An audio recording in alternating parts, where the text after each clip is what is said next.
Salut et bonjour. Aujourd'hui, on va continuer notre série de méditations sur le livre d'Éphésiens. Regardons ensemble Éphésiens chapitre 2, de versets 11 à 22.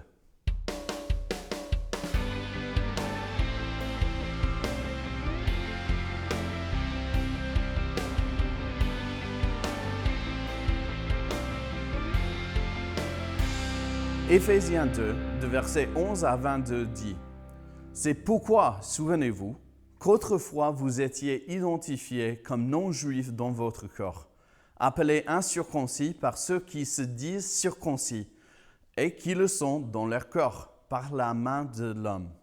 Souvenez-vous qu'à ce moment-là, vous étiez sans Messie, exclus du droit de cité en Israël, étrangers aux alliances de la promesse, sans espérance et sans Dieu dans le monde. Mais maintenant, en Jésus-Christ, vous qui autrefois étiez loin, vous êtes devenus proches par le sang de Christ.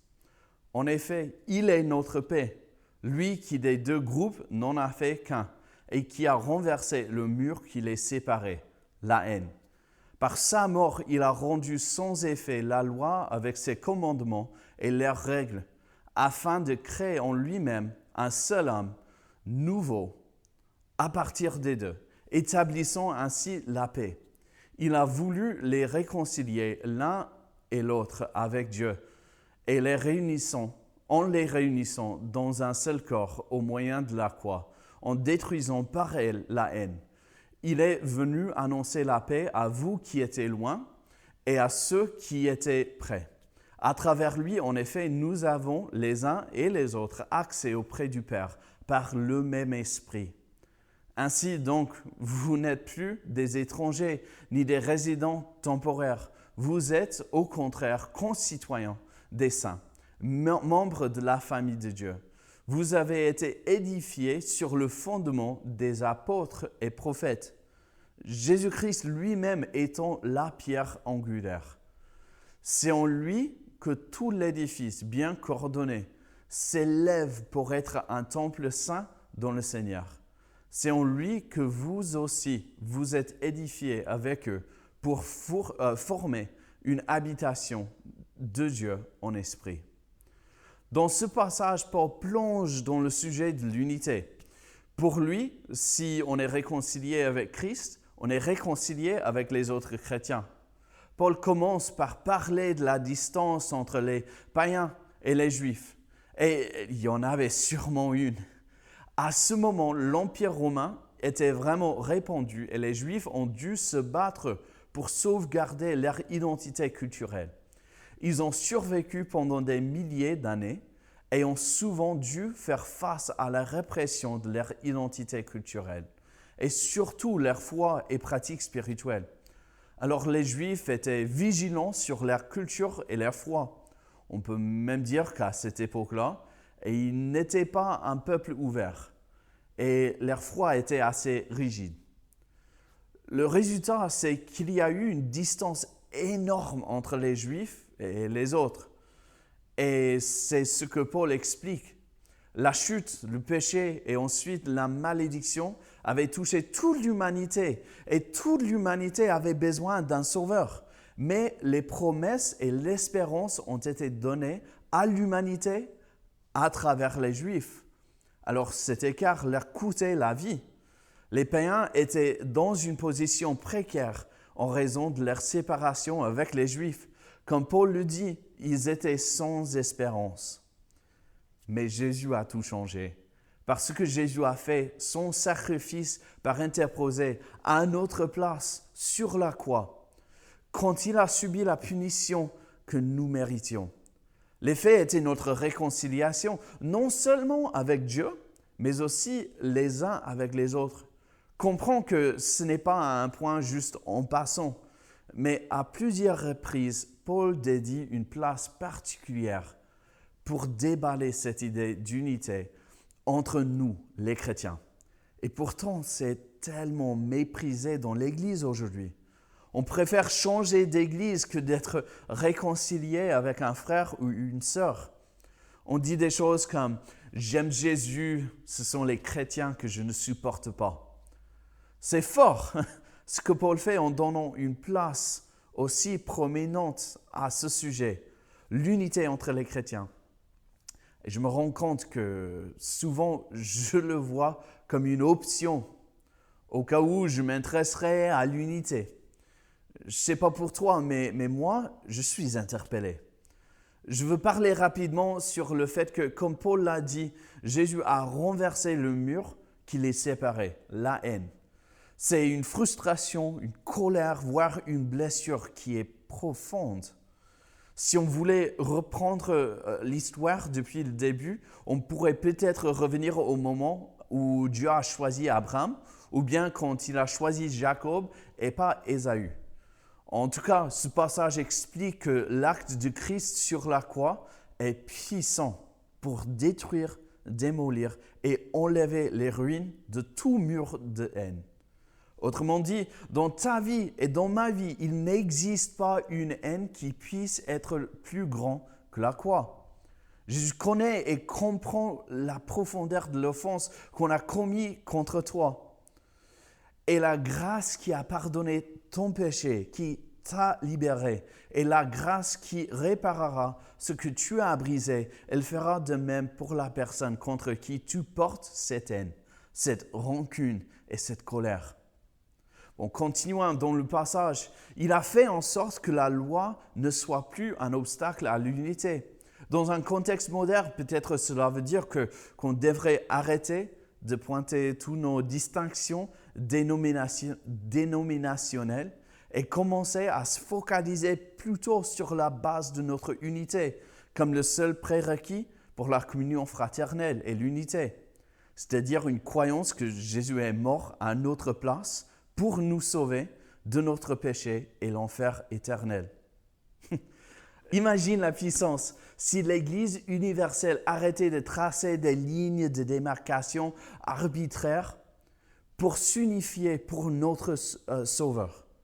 Mais effectivement, cela exigerait un abandon de nos préférences pour favoriser une unité plus grande. Le but de tout ça, c'est une nouvelle humanité et l'unité qui vient avec. D'autres traductions disent un nouvel homme. Et je préfère ça, cette image communique une unité supérieure à la première traduction. Ce n'est pas un regroupement de personnes qui ont peut-être un but commun, mais un seul organisme qui agit de façon unifiée. Je veux souligner ce motif biblique d'un seul corps. Les lettres de Paul sont imprégnées de cette imagerie, notamment le chapitre 12 de 1 Corinthiens. On utilise souvent des métaphores pour notre identité en Christ. Par exemple, on dit qu'on est des fils et des filles de Dieu. Et le corps est la métaphore par excellence pour les croyants qui sont eux-mêmes l'Église. Et on voit bien comment fonctionne un corps physique, n'est-ce pas? Toute partie a son rôle à jouer pour le bien du corps. On ne voit pas la vésicule biliaire qui dit à l'ongle « Oh, désolé, j'aime la tête, mais c'est tout ce qui se trouve en dessous du cou que je ne supporte pas. » Soyons honnêtes, si une partie du corps s'attaque à une autre, on appelle ça une maladie, voire un cancer. Et on va chercher à la guérir. Puis-je suggérer que ce soit la même chose dans le corps du Christ? Quand il y a un manque d'unité, que ce n'est pas tolérable et c'est justement appelé une maladie à être traitée de façon sérieuse. Ce type de mentalité, cette unité entre plusieurs organismes pour un seul objectif et le bien commun porte un nom. Je suis un fan de science-fiction et l'un des thèmes qui revient souvent, c'est l'idée de l'essaim. Et là, dans la science-fiction, la terreur se lâche lorsqu'un groupe de quoi que ce soit, des abeilles, des oiseaux, extraterrestres, nanorobots, manifeste une mentalité d'essaim. En soi, une abeille est gérable, mais un essaim, ça c'est mortel. D'un côté, un essaim est souvent plus capable de faire beaucoup de choses. Dans la nature, on voit des essaims capables de se défendre contre un prédateur plus grand et plus puissant. Bon, je commence à bien digresser du sujet du texte, mais c'est quand même une réflexion intéressante. Le résultat normal de la mort de Jésus est l'unité profonde entre les croyants. Puis Paul résume notre condition commune. Au verset 18, il dit « À travers lui, en effet, nous avons les uns et les autres accès auprès du Père par le même esprit. » On est tous dans une position d'humilité. Personne n'est capable d'accéder au Père en soi. On a tous besoin du même esprit pour nous rendre dans la présence du Père. Aux États-Unis, on a une expression pour dire qu'on est tous les mêmes et qu'il n'y a personne mieux qu'une autre. On dit enfiler un pantalon une jambe à la fois. Du plus haut au plus puissant, plus humble au plus puissant, on doit tous enfiler un pantalon, une jambe à la fois. Et c'est le même principe spirituellement. On vient tous au Père par le même esprit. Concrètement, tu sais que toi, tu as besoin de l'esprit pour accéder au Père. Mais qu'est-ce que ça te fait de savoir que la personne avec qui tu as du mal accède au Père gracieusement par le même esprit? Honnêtement, personnellement, j'ai vécu 2 réponses différentes à cette pensée. La première, c'est la frustration. Frustration de penser qu'une personne méchante, ignorante et beaucoup plus peut accéder au Père. Elle aussi, ça me démange un peu de temps en temps, mais cela révèle aussi l'état orgueilleux de mon cœur qui n'est pas beau. Ce qui nous amène à la deuxième réponse. Qui suis-je? J'ai moi aussi blessé des gens, j'ai été méchant et égoïste, j'ai eu tort et j'ai péché. J'ai autant besoin de la grâce de Dieu et de l'Esprit Saint pour accéder au Père que mon prochain. Peut-être cette réflexion pourrait nous aider à voir l'état de notre cœur. Bon, je vous laisse avec cette question. Où en es-tu par rapport à l'unité? Autrement dit, quelle est ton attitude face à ceux que tu trouves difficile d'aimer dans l'Église? Est-ce que tu poursuis l'unité sachant que c'est le signe d'une bonne santé? Et oui, je me rends compte que c'était plusieurs questions, mais laissons-nous interpeller. Pas juste pour la conviction, mais pour la repentance et l'action.